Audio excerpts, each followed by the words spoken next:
মারফত যারা অন্বেষণ করেন, এগুলো একটা নতুন কথা আছে। সাপোজ মনে করেন এই পুরো পৃথিবীর মিডিল কোন জায়গায়, পুরো পৃথিবীর সেন্ট্রালটা কোন জায়গায়? কাবাঘর।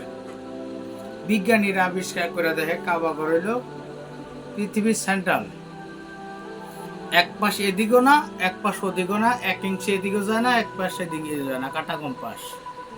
পৃথিবীর সেন্ট্রাল কোথায়? কাবাঘর।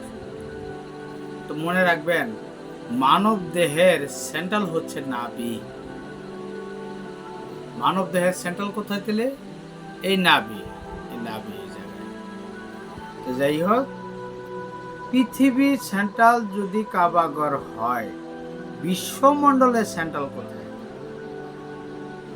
বিশ্বমণ্ডলের সেন্ট্রাল হইতেছে, মধ্যভাগ হইতেছে কাবা বরাবর বাইতুল মুকাদ্দাস বলে নাম আছে, এরকম একটা নাম। 70,000 ফেরেশতা একবারে ঢুকতেছে, তওয়াফ করতেছে এবং বাইরে যাইতেছে, জীবন দশায় একবারই চান্স পাইতেছে। কাবার উপরে আরেক কাবা। কাবার উপরে কি আছে ভাই? আরেক কাবা। এটা হইতেছে আরশে 27 মানের উপরে। ফেরেশতা মণ্ডলীরা একটা গেট দিয়া 70,000 ফেরেশতা একসাথে ঢুকে একবার তওয়াফ করে, হজ করে, যেমনি বাংলা কথায় বলা যায়, হজ করে কইরা বাইর হয়, আর জীবনে আর সুযোগ পায় না, একবারই সুযোগ পায় ফেরেশতা। ওটা হলো বিশ্বমণ্ডলের মিডিল, মধ্যখান। তো আজকে কথা হইতেছে কোরআনের মধ্যখান, কোরআন শরীফের মাঝখানে সূরা আসর বলা হয়েছে, আউযু বিল্লাহি মিনাশ শাইতানির রাজিম, বিসমিল্লাহির রহমানির রহিম। আমি সংকীর্ণ মৃত্তিকা থেকে সুঠাম দেহ তৈরি করলাম। এর আগে তৈরি করেছিলাম আগুনের শিখা থেকে জিন সৃষ্টি করেছিলাম। আগুনের শিখা থেকে, তাপ থেকে, ধোঁয়া বা তাপ থেকে সৃষ্টি করেছিলাম।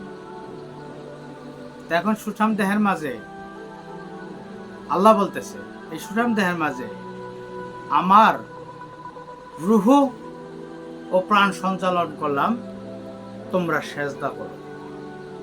কথাটা নিবিড় ভাবে বুঝেন যে এই দেহের মাঝে আমার প্রাণ সঞ্চালন করলাম। আল্লাহ বলতেছেন, আমার দেহের মাঝে আমার রূহ সঞ্চালন করলাম, প্রাণ সঞ্চালন করলাম, ফেরেশতা মণ্ডলী তোমরা সিজদা করো। কাকে? সেই হিসাবে আদমকে, আমাদের কাণ্ডা হিসাবে আদমকে, শরীয়তের হিসাবে আদমকেই সেজদা করে নাই কে? করে নাই শয়তান। সেজদায় অবনত ছিল ফেরেশতা মণ্ডলী, সেজদা থেকে উঠে দেখে শয়তান বিকৃত হয়ে গেছে, চোখ এসে পড়ছে এই জায়গায় বিকৃত শরীর হয়ে গেছে। এত আবেদ লোক ছিল, এত আমলওয়ালা লোক ছিল ফেরেশতাদের মধ্যে, এত আমলদারি লোক ছিল, এর বিশ্রী চেহারা হয়ে গেছে। এর মাঝে অনেক বছর কেটে গেছে। শুকরিয়া স্বরূপ ফেরেশতারা বলতেছে, আমরা যদি আজকে আদেশ না মানতাম, না শুনতাম, তাহলে আমাদের অবস্থা হইতো। শুকরিয়া স্বরূপ আরেকটা সেজদা দিয়ে উঠে। এর মাঝেও শয়তানের সাথে আল্লাহ কথোপকথন চলে। এ নিয়ে আরেকটা ভিডিও তৈরি করবো আরেক সময়, অন্য কথা। 2টা সেজদা হলো। ফেরেশতারা কয়টা সেজদা দিছে আদমকে? টোটাল 2টা সেজদা দিছে আদমকে। সূরা আসরে বলছে কি যে আমার পৃথিবীর সংকীর্ণ মৃত্তিকা থেকে আদমের সুঠাম দেহ সৃষ্টি করলাম, তার মাঝে সুঠাম দেহ তৈরি করলাম, তার মাঝে আমার রূহ বা প্রাণ সঞ্চালন করলাম। তা আজকে মানুষ হিসাবে যাকে মারতেছেন আল্লাহরই সুরত,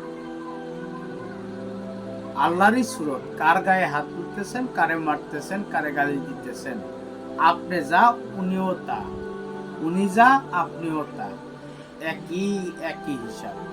রং ভিন্ন মনে করতেছেন, এটা পার্থিব্য দৃষ্টিতে, পার্থিব্য দৃষ্টিতে রং ভিন্ন করতেছেন। একই সুতায় গাতায়, একই রক্তে মাংসে, একই অবস্থায় আছি। একটু মস্তিষ্ক খাটাইয়া চিন্তা করেন, মস্তিষ্কটা খাটান। কার গালে থাপ্পড় মারতেছি, কারে কারে থাপ্পড় মারতেছি? আদমকে থাপ্পড় মারতেছি। আমাকে কে থাপ্পড় মারলো? আরেক আদম থাপ্পড় মারলো। আমার মাঝে কে আছে? আল্লাহ আছে।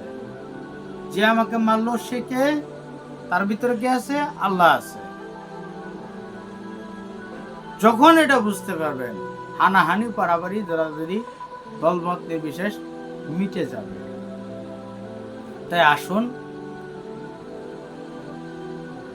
ভান্ডার শরীফ বাবা মুজিবুল বাসার মাঝ ভান্ডারির কাছে, তার সহবতে আসুন, তার চরণে আসেন, তার হাত ধরেন, তার কাছ থেকে নসিহত নেন, মারফতের আলোর দিশারি পান, জীবনকে উজ্জ্বল করুন। ওয়াখার দাওয়ানা আলহামদুলিল্লাহি রাব্বিল আলামিন। আসসালামু আলাইকুম।